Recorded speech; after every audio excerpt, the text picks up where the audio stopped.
Hello friends, welcome to the success Kendra. Friends, जैसे आप सभी लोग जानते हैं कि हम लोग बिहार दरोगा की जो नई वैकेंसी वर्ष 2023 में आने वाली है, उसके लिए एडुटेरिया का जो नया प्रैक्टिस बुक वॉल्यूम बनाया हुआ है उसको कवर कर रहे हैं। और ऑलरेडी मैंने आपको सेट नंबर 1 से लेकर के सेट नंबर 10 तक को पूरी डिटेल में कवर करा दिया था। अगर आपने इन वीडियोज़ को नहीं देखा है तो ज़रूर देख लीजिएगा। इन सभी का लिंक आज की इस वीडियो के डिस्क्रिप्शन बॉक्स में आपको मिल जाएगा, या फिर मैंने इनका प्लेलिस्ट भी बना दिया है। आप चैनल पर चले जाइए और प्लेलिस्ट ओपन करके सभी वीडियोस को देख लीजिएगा। आज की इस वीडियो में हम लोग सेट नंबर 11 को डिस्कस करेंगे। तो चलिए फ्रेंड्स, बिना देरी किए हुए सेशन आज के स्टार्ट करते हैं। पहले प्लीज़ वीडियो को लाइक कर दीजिए और जब सेशन समाप्त होगा तो इसको शेयर भी जरूर कर दीजिएगा। आज के सेशन का यानी कि सेट नंबर 11 का पहला प्रश्न है कि भारत के राष्ट्रपति पर महाभियोग चलाने के लिए कम से कम कितने दिन पूर्व सूचना देना आवश्यक है। सिंपल सा क्वेश्चन है। आंसर अगर आपको पहले से पता है तो आप आंसर कमेंट बॉक्स में देकर के बताते चलेंगे। Right answer option number B हो जाएगा 14 दिन। 14 दिन पूर्व जो है सूचना दी जाती है राष्ट्रपति को, और राष्ट्रपति पर महाभियोग संविधान के अनुच्छेद 61 के तहत जो है लगाया जाता है। और यह जो महाभियोग है यह किसी भी सदन में लाया जा सकता है। ठीक है, संसद के किसी भी सदन में, चाहे वह लोकसभा हो या फिर राज्यसभा हो, वहां पर लाया जा सकता है। सर्वोच्च न्यायालय में न्यायाधीश नियुक्त होने के लिए व्यक्ति को कम से कम कितने वर्ष उच्च न्यायालय का एडवोकेट होना चाहिए। तो देखिए, ध्यान दीजिएगा, किसी व्यक्ति को न्यायाधीश बनने के लिए सुप्रीम कोर्ट में, सर्वोच्च न्यायालय में, किसी भी उच्च न्यायालय में अथवा दो या दो से अधिक न्यायालय में लगातार कम से कम 5 वर्ष तक जो है न्यायाधीश के रूप में कार्य कर चुका हो वह व्यक्ति, या फिर किसी उच्च न्यायालय में यानी कि हाई कोर्ट में, या फिर किसी भी न्यायालय में लगातार 10 वर्षों तक अधिवक्ता यानी कि एडवोकेट रह चुका हो। तो राइट आंसर इसका 10 वर्ष हो जाएगा। ठीक है, चलिए, एडवोकेट पूछा है तो 10 वर्ष हो जाएगा। वहीं अगर न्यायाधीश पूछता तो ये आपका लगातार 5 वर्ष हो जाता। नागरिकता प्राप्त करने के लिए शर्तें निर्धारित करने वाला सक्षम निकाय कौन सा है। तो देखिए, भारतीय संविधान में अनुच्छेद 11 के अनुसार संसद नागरिकता प्राप्त अधिकारों को विधि द्वारा विनियमन करती है। तो संसद इसका राइट आंसर हो जाएगा। उसके बाद देखिएगा कि लेखानुदान संघ सरकार को अनुमति प्रदान करता है। यह अनुमति प्रदान करता है निश्चित अवधि के लिए भारतीय संचित निधि से धन निकालने के लिए। ऑप्शन नंबर डी इसका राइट आंसर हो जाएगा।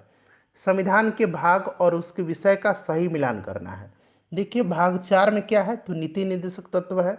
भाग 8 में क्या है तो संघ राज्य क्षेत्र है। भाग 17 में क्या है तो भाग 17 में जो है राजभाषा है। और भाग 18 में जो है आपात उपबंध है।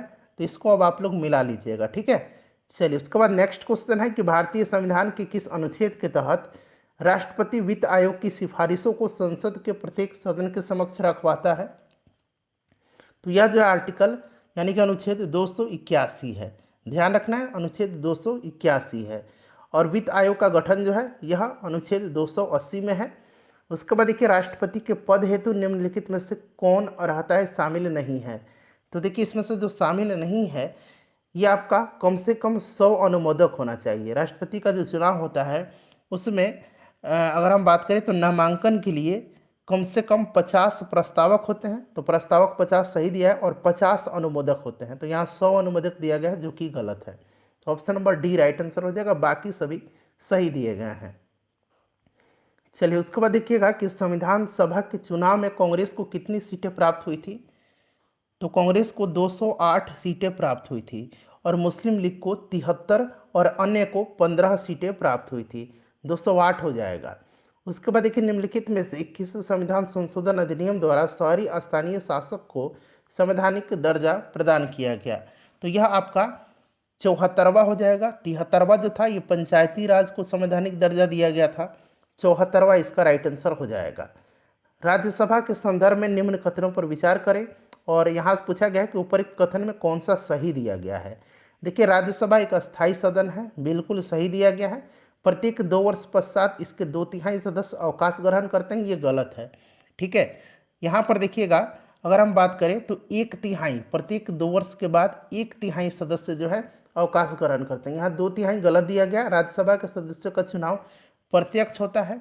तो फ्रेंड्स, यह भी जो है गलत दिया गया है, प्रत्यक्ष नहीं होता है। ठीक है, और यहाँ देखिए, उपराष्ट्रपति को हटाने के लिए राज्यसभा में ही प्रस्ताव लाया जाता है।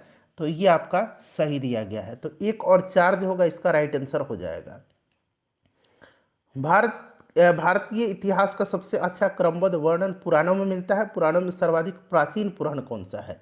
देखिए पुराणों की संख्या जो है ये 18 है, और इसमें सबसे प्राचीन और प्रामाणिक पुराण जो है यह मत्स्य पुराण है। ऑप्शन नंबर बी इसका राइट आंसर हो जाएगा, ध्यान रखना आपको। उसके बाद देखिए मेगास्थनीज ने अपनी पुस्तक इंडिका में भारतीय समाज को कितने भागों में विभाजित किया है? मेगास्थनीज जो था यह सेल्यूकस निकेटर का राजदूत था, और यह चंद्रगुप्त मौर्य के दरबार में आया था।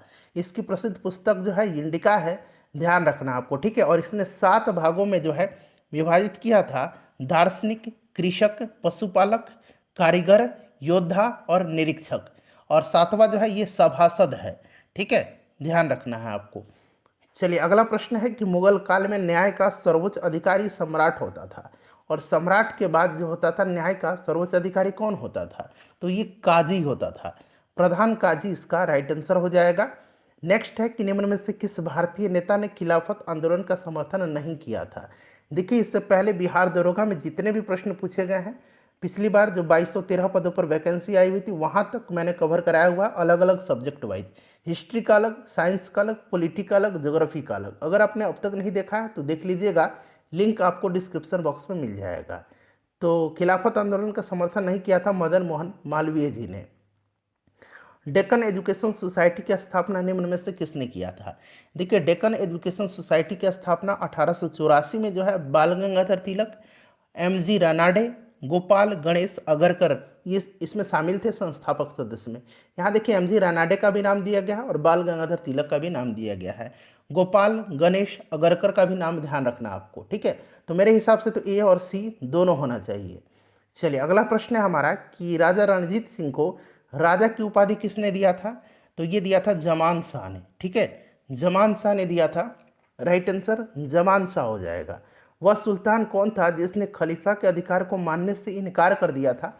तो यह जो शासक था इसका नाम अलाउद्दीन खिलजी था, ठीक है, जबकि कुतुबुद्दीन मुबारक खिलजी ने स्वयं को खलीफा घोषित किया था। राइट आंसर अलाउद्दीन खिलजी हो जाएगा।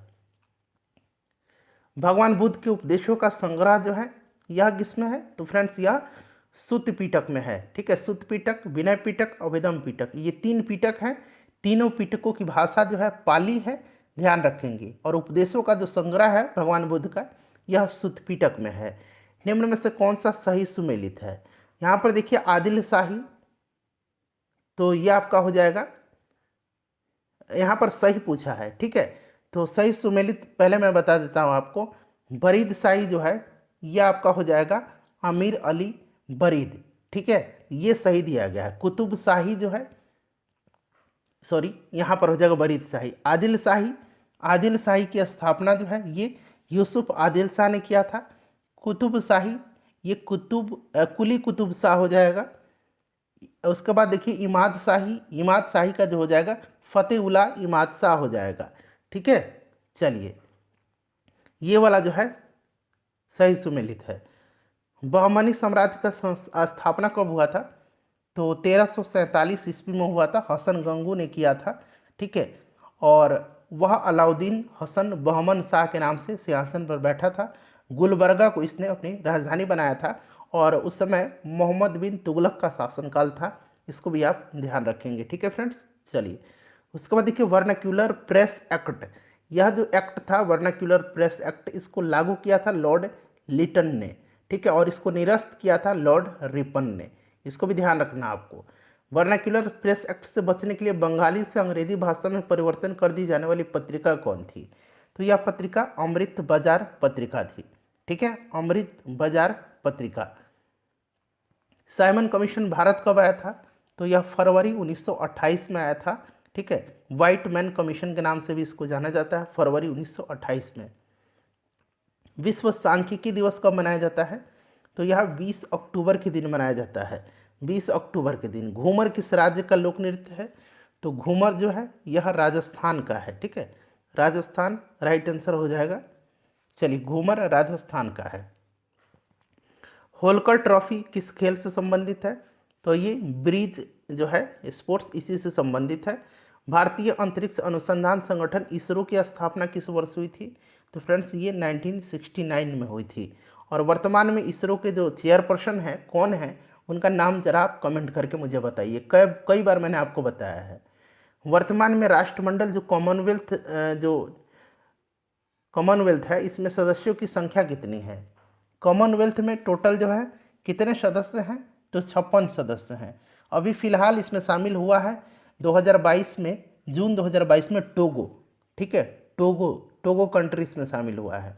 तो 56 राइट आंसर हो जाएगा। निम्न में से कौन चौड़ी जल संधि है सबसे? तो यह जो है डेविस जल संधि है। डेविस सबसे चौड़ी जल संधि है। सबसे विशाल जल संधि पूछेगा तो ये टार्टार जल संधि है। 29 नंबर देखिए कि मिस्र यानी कि इजिप्ट देश के संसद का नाम क्या है? तो पीपुल्स असेंबली इसका नाम है। पीपुल्स असेंबली इसका नाम है। ठीक है, चलिए। और नेशनल पीपुल्स कांग्रेस जो है ये चाइना का है। उसके बाद पार्लियामेंट जो है ये ब्रिटेन का हो जाएगा। और जो नेशनल असेंबली है ये फ्रांस हो जाएगा। पारितंत्र की खाद्य श्रृंखला में कौन अपघटक जीव कहलाता है?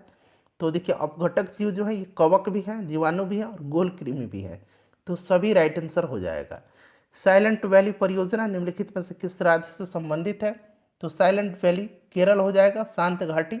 ठीक है, 1984 में इसे नेशनल पार्क घोषित किया गया था। भारतीय राष्ट्रीय जैविक विविधता प्राधिकरण को कब स्थापित किया गया था? तो ये 2003 में स्थापित किया गया था। नेक्स्ट क्वेश्चन हमारा कि भारत के नए राष्ट्रपति द्रौपदी मुर्मू ने अपने पद के अनुसार उनका क्रम क्या है? तो ये 15वां राष्ट्रपति बनी है, दूसरी भारतीय महिला हैं, साथ ही साथ मतलब महिला हैं, भारतीय तो हैं ही, और ये महिला हैं दूसरी, और साथ ही साथ ये पहली आदिवासी महिला हैं जो राष्ट्रपति बनी हैं। चलिए उसके बाद नेक्स्ट क्वेश्चन है कि संयुक्त राष्ट्र मानवाधिकार आयोग के नए प्रमुख कौन बने हैं? तो ये वोल्कर टर्क बने हैं। ठीक है, वोल्कर टर्क बने हैं, राइट आंसर हो जाएगा वोल्कर टर्क। विश्व प्रेस स्वतंत्रता सूचकांक 2022 में भारत का स्थान क्या है? देखिए इसको जारी करता है रिपोर्टर्स विदाउट बॉर्डर्स, और इसमें भारत का स्थान 150वां है। प्रथम स्थान पर कौन सा देश है? तो नॉर्वे है। नॉर्वे प्रथम स्थान पर है, इसमें ध्यान रखेंगे। धर्म गार्जियन युद्धाभ्यास का आयोजन कहाँ किया गया? धर्म गार्जियन जो है यह भारत और जापान के बीच होता है। ठीक है, और इसका आयोजन कर्नाटक बेलगाम में किया गया। कुल कितनी महिलाओं को पद्म पुरस्कार 2022 से सम्मानित किया गया है? 2022 में 34 महिलाओं को दिया गया था। ठीक है, और 2022 में टोटल 128 नागरिकों को जो है पद्म पुरस्कार से सम्मानित किया गया था। वहीं अगर अब आपसे 2023 पूछेगा तो 2023 में टोटल 106 व्यक्तियों को दिया गया है, और महिला अगर पूछेगा तो 2023 में टोटल 19 महिलाओं को जो है पद्म पुरस्कार से सम्मानित किया गया है। चलिए नेक्स्ट क्वेश्चन है कि ढाका अंतर्राष्ट्रीय फिल्म फेस्टिवल में किस फिल्म ने सर्वश्रेष्ठ फिल्म का अवार्ड जीता है? तो इसका नाम है कुंजगल। कुंजगल को जो है अंतर्राष्ट्रीय फिल्म फेस्टिवल जो ढाका में आयोजित किया गया था, सर्वश्रेष्ठ फिल्म का अवार्ड दिया गया है। अगला प्रश्न है कि निम्न में से किसे रासायनिक के क्षेत्र में नोबेल पुरस्कार 2022 दिया गया है? तो फ्रेंड्स इनमें से सभी को दिया गया है। ठीक है, सभी राइट आंसर हो जाएगा। इनका नाम शार्पलेस, मेडल्स और बर्टोजी याद रखना आपको। COP28 जो संयुक्त राष्ट्र जलवायु परिवर्तन शिखर सम्मेलन है 2023 का आयोजन कहाँ किया जाएगा? तो ये यूएई में। कहाँ पर? यूएई राइट आंसर हो जाएगा। COP27 कहाँ पर हुआ था? तो मिस्र में हुआ था। ठीक है, और COP29 कहाँ पर होगा? तो ऑस्ट्रेलिया में होगा। चलिए उसके बाद देखिएगा कि ग्लोबल फॉर्च्यून 500 की सूची में किस भारतीय कंपनी को 98वां स्थान प्राप्त हुआ है? तो ये कंपनी रिलायंस को 104वां प्राप्त हुआ है। ठीक है, और एल आई सी को 98वां स्थान प्राप्त हुआ है।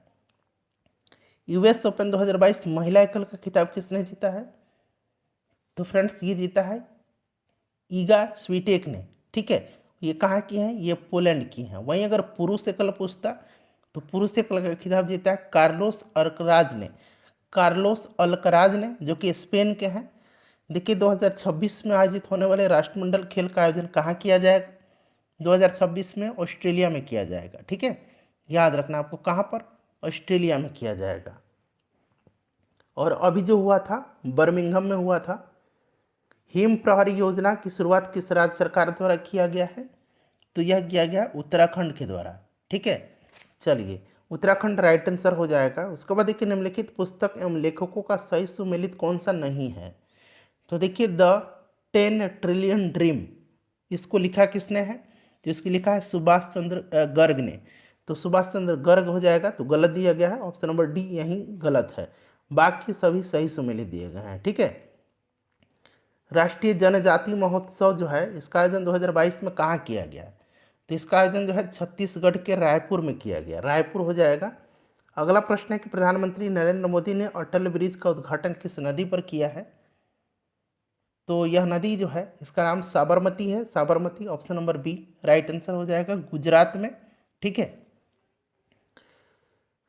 जल विद्युत एवं सौर ऊर्जा से संचालित भारत का पहला हवाई अड्डा कौन सा है, तो यह इंदिरा गांधी हवाई अड्डा है, जो कि पूरी तरह से जल विद्युत और सौर ऊर्जा से संचालित भारत का पहला हवाई अड्डा बन गया है।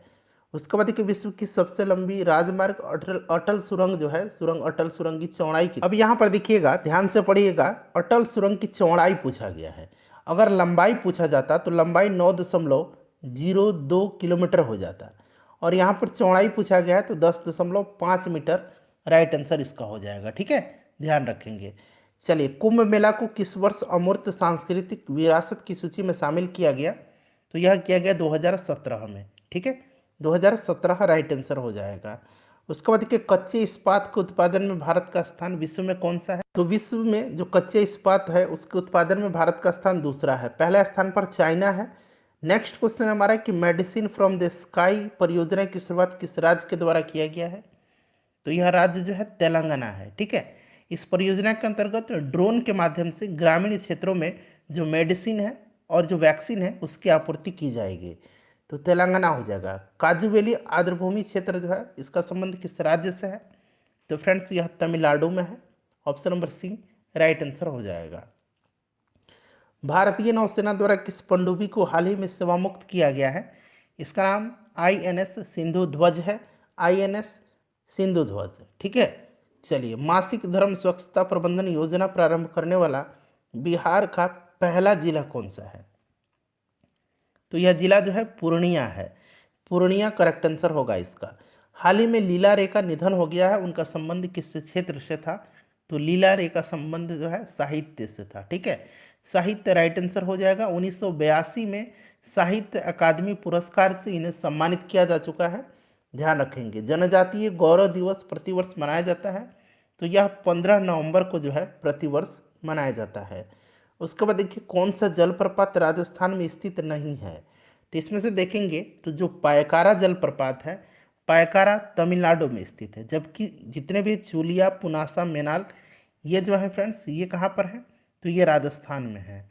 चलिए, उसके बाद नेक्स्ट क्वेश्चन है कि प्रसिद्ध पर्वत कंचनजंगा किस हिमालय का भाग है, तो कंचनजंगा जो है फ्रेंड्स यह बृहत हिमालय का भाग है, हिमाद्री का भाग है। ठीक है। चलिए, उसके बाद देखिएगा कि दिए गए विकल्प में से किस राज्य से होकर के भारत का मानक समय नहीं गुजरती है। भारत का मानक समय जो है यह 82.5 डिग्री, यहाँ मैं लिख देता हूँ 82.5 डिग्री पूर्वी देशांतर है, और यह 5 राज्य से गुजरती है, उत्तर प्रदेश, मध्य प्रदेश, छत्तीसगढ़। उसके बाद बात करें तो उड़ीसा से होकर के गुजरती है, झारखंड से नहीं गुजरती है, इसमें से मध्य प्रदेश से भी गुजरती है, ध्यान रखना आपको, उत्तर प्रदेश, छत्तीसगढ़, उसके बाद उड़ीसा, इन सब से होकर के यह गुजरती है। चलिए, उसके बाद नेक्स्ट क्वेश्चन है कि भूटान के साथ कितने भारतीय राज्य सीमा साझा करते हैं, तो 4 है। इनका नाम है सिक्किम, असम, पश्चिम बंगाल और अरुणाचल प्रदेश। ठीक है, और सबसे लंबी सीमा असम के साथ लगती है। एंजिल जलप्रपात जो है ये कहाँ पर है, तो वेनेजुएला में है, वेनेजुएला राइट आंसर हो जाएगा इसका। उसके बाद एक आर्कटिक एवं बेरिंग सागर को कौन सा जल डमरू मध्य जोड़ता है, तो फ्रेंड्स यह जोड़ता है, राइट आंसर इसका कौन सा हो जाएगा, बेरिंग जल संधि। ठीक है, बेरिंग जल संधि हो जाएगा, आर्कटिक और बेरिंग सागर को बेरिंग जल डमरू मध्य जोड़ता है। माली की राजधानी कहाँ है, माली की राजधानी जो है कहाँ पर है, बमाको है, बमाको है। ठीक है, याद रखेंगे बमाको है। उसके बाद देखिए निम्नलिखित में से कौन सा बंदरगाह पश्चिमी तट पर स्थित नहीं है, तो इसमें से नहीं पूछा गया है, तो राइट आंसर आपका कौन सा हो जाएगा, कोलेरू बंदरगाह। कोलेरू जो है यह पूर्वी तट पर स्थित है। क्लियर, देखिए नहावा सेवा बंदरगाह जो है यह कहाँ पर है, नहावा सेवा जो है यह आपका पश्चिमी तट पर, मार्मागोआ कांडला जो कि गुजरात में है पश्चिम तट पर है। फेरम निम्नलिखित में से किसका लैटिन नाम है, तो यह लोहा का। निम्नलिखित में से कौन सा एक जल प्रदूषक नहीं है, तो इसमें से जल प्रदूषक जो है नहीं पूछा गया है, तो राइट आंसर क्या हो जाएगा, करेक्ट आंसर इसका ऑप्शन नंबर डी ह्यूमनद हो जाएगा। ठीक है, चलिए उसके बाद देखिएगा कि बिहार में पानी की किस रसायन का सांद्रण अधिक है, तो सबसे ज़्यादा आर्सेनिक हो जाएगा इसका राइट आंसर। ठीक है, चलिए उसके बाद देखिएगा कि निम्नलिखित कथन पर विचार करें और उपरोक्त में से अम्लीय वर्षा के कारक कौन है, तो अम्लीय वर्षा के कारण नाइट्रोजन के ऑक्साइड और सल्फर के ऑक्साइड है, तो यानी कि 2 और 3 राइट आंसर हो जाएगा। टमाटर किस अम्ल का प्राकृतिक स्रोत है, तो यह ऑक्जेलिक एसिड का। ठीक है, एसेटिक एसिड जो है सिरका हो जाएगा, टार्टरिक एसिड इमली और अंगूर हो जाएगा।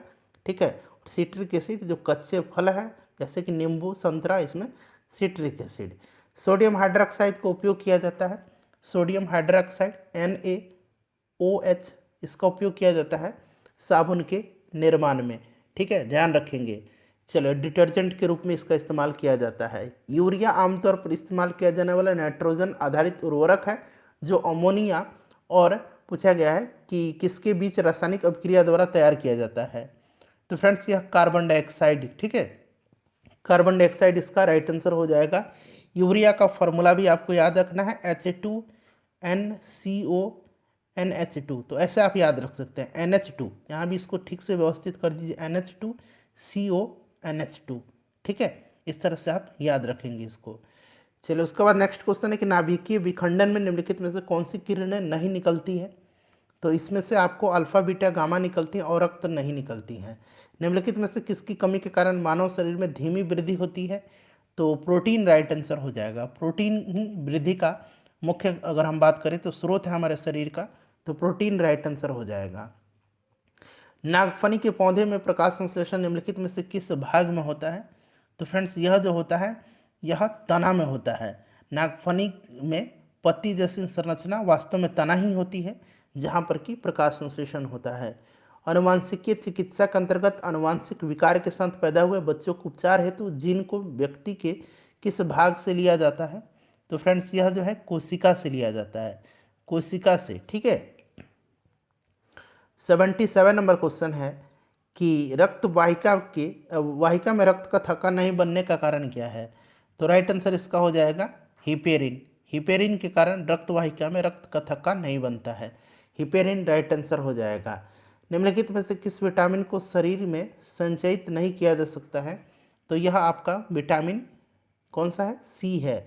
ठीक है, विटामिन सी का संचयन नहीं हो सकता है। चलिए उसके बाद नेक्स्ट क्वेश्चन हमारा कि रुधिर के प्लाज्मा में निम्नलिखित में से किसके द्वारा एंटीबॉडी निर्मित होता है, तो यह लिम्फोसाइट राइट आंसर हो जाएगा।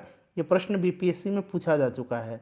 उसके बाद देखिए तंतु उपस्थि यानी कि फाइब्रस बोन संधि कहाँ पाई जाती है, तो जो फाइब्रस बोन संधि है यह पाई जाती है कहाँ पर, तो कपाल में, कपाल राइट आंसर हो जाएगा। निम्नलिखित में से कौन सा मानव शरीर का समन्वय प्रणाली है, तो यह तंत्रिका और अंतःस्रावी तंत्र है, ऑप्शन नंबर सी।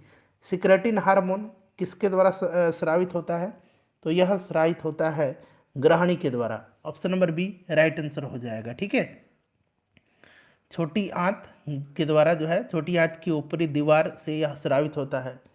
यदि पृथ्वी पर गुरुत्वाकर्षण बल अचानक लुप्त हो जाए तो वस्तु के भार एवं द्रव्यमान पर क्या प्रभाव पड़ेगा, तो दोनों शून्य हो जाएगा। क्लियर, तो राइट आंसर शून्य हो जाएगा। निम्नलिखित में से कौन सदिश राशि नहीं है, तो इसमें से सदिश राशि जो है नहीं पूछा गया है। देखिए इसमें से बल विस्थापन वेग ये सदिश राशियां हैं। ठीक है, और इसमें जो है सदिश नहीं है तो वो आपका आयतन हो जाएगा। अगला प्रश्न है कि ध्वनि का तारत्व यानी कि पिच और श्रीनेस जो है इसका निर्धारण किससे होता है, तो ध्वनि की आवृत्ति से होता है। ध्वनि की आवृत्ति राइट आंसर हो जाएगा, ऑप्शन नंबर यहाँ पर ए।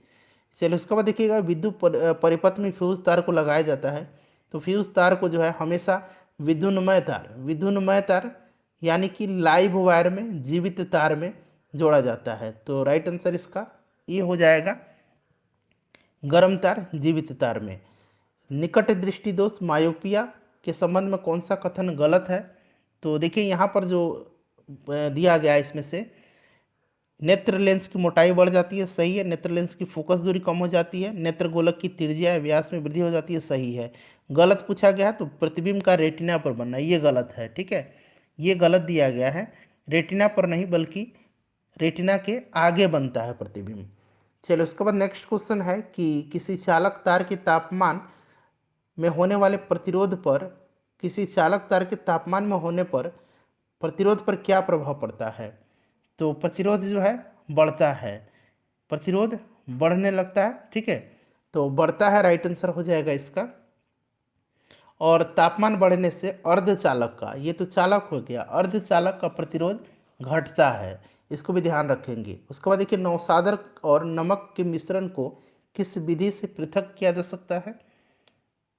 तो यह विधि जो है यह ऊर्ध्वपातन है। संपीड़नों का निर्माण उस स्थान पर होता है जहाँ वायुदाब होता है, वायुदाब उच्च होता है, वहाँ पर होता है। निम्नलिखित में से किस समिति का संबंध मुद्रा आपूर्ति की अवधारणा में परिवर्तन से है? तो यह समिति जो है ये वाई.वी. रेड्डी समिति है। वाई.वी. रेड्डी आरबीआई के पूर्व गवर्नर है, याद रखेंगे।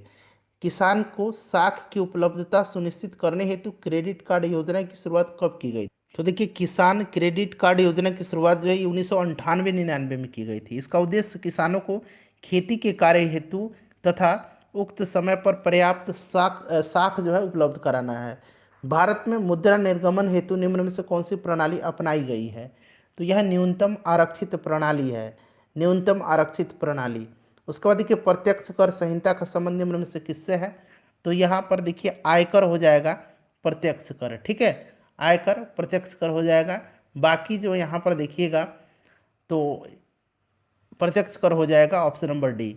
चलिए उसके बाद नेक्स्ट क्वेश्चन है हमारा 95 नंबर कि भारत में प्रथम विशेष आर्थिक क्षेत्र यानी कि स्पेशल इकोनॉमिक जोन की स्थापना कहाँ की गई थी? तो फ्रेंड्स यह कांडला में की गई थी, ठीक है, कांडला राइट आंसर हो जाएगा। अपना स्कोर बता दीजिएगा इन 95 प्रश्नों में से। वीडियो को लाइक कर दीजिए, तब तक मैं आपको मैथ और रीजनिंग का आंसर बता देता हूँ। 150 हो जाएगा राइट आंसर इसका। उसके बाद 97 का 2.50 हो जाएगा। 98 का करेक्ट आंसर हो जाएगा 17 किलोमीटर प्रति घंटा। 99 का जो करेक्ट आंसर हो जाएगा वो आपका 48 घंटा हो जाएगा। और 100 का जो करेक्ट आंसर हो जाएगा वो 7:3 हो जाएगा।